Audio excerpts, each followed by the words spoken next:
Uba uThixo wenza umthetho wathi lo mthetho uyawuma ngonaphakade kufuneka wena ungumkhonzi wasuna phakathi uba ubani nalo mntu ungunaphakade ubake wafela unaphakade athi nobu wenziwe ndim yawutshintsha usunaphakade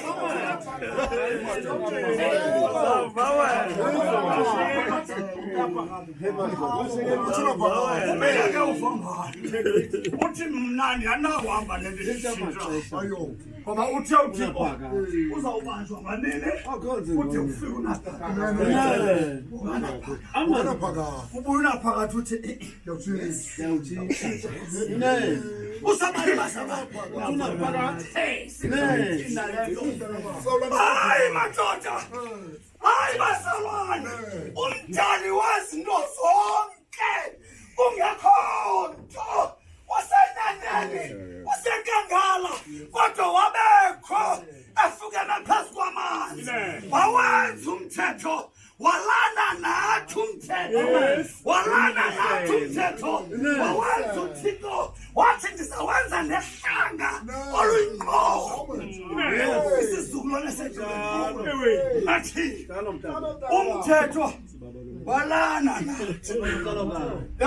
walana nawo umthetho hayi bazalwane wena uyinhlanga abungazabi ngathi uyayifaka inhloko walana nathi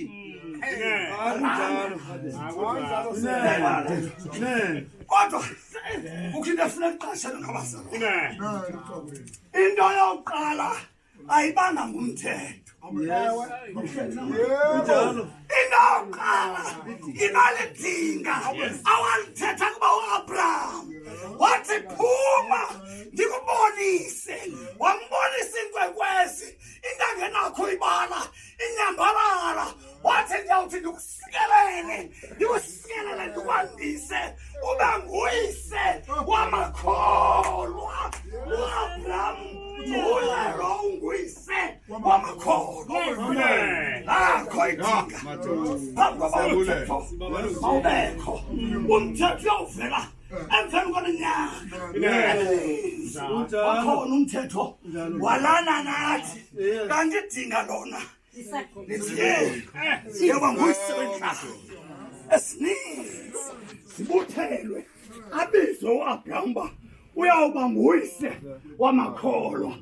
unkosikazi wakhe aba bethu sibazekileyo banomama wabo ongusara ubani usara ingenguye unkosikazi ka-Abraham nihlale abazalwane kuthiwa landlesane madoda acela amandluka umzi uyava amandla acela wawumisa umzi wacela kuThixo wamphuthisa wamphusana umzisana namhlanje nina ningabantwana bakhe kuye kaloku wayesithi inkosi yami akumandi namhlanje kusho mkhonzi kuthiwe nkosi yami kanti le mvelaphi yayo imivelaphi njengoba nami ndiyabobothenga apha khapha akuthiwa nkosi yami akumandi kanti ke le nkosikazi kaSisho naye ikhwini kodwa nakuba ndimtrite nyani nayazive uba ngunkosikazi nami ndithi ndibobotheke thi inkosi yami yabazalwane eyalapha emkhorweni leyo akumandi akukholwa akukho xesha loba mhla uzithandela ungabe satsho uthi inkosi yami hayi kaloku ndawuthini ngoma sizongenibele ungasatsho injani nale hayi alento kaye hlukana nganto kule nto uba usithi tata wena akawuthi tata kababakhe hayi tata kababakhe hayi manisafana le nto isentobekweni niyayivana abazalwane kodwa sizama ukuqangana neenhliziyo zethu ukuze umcimbini wazi uba umcimbi ubheka ngaphi ngoba uThixo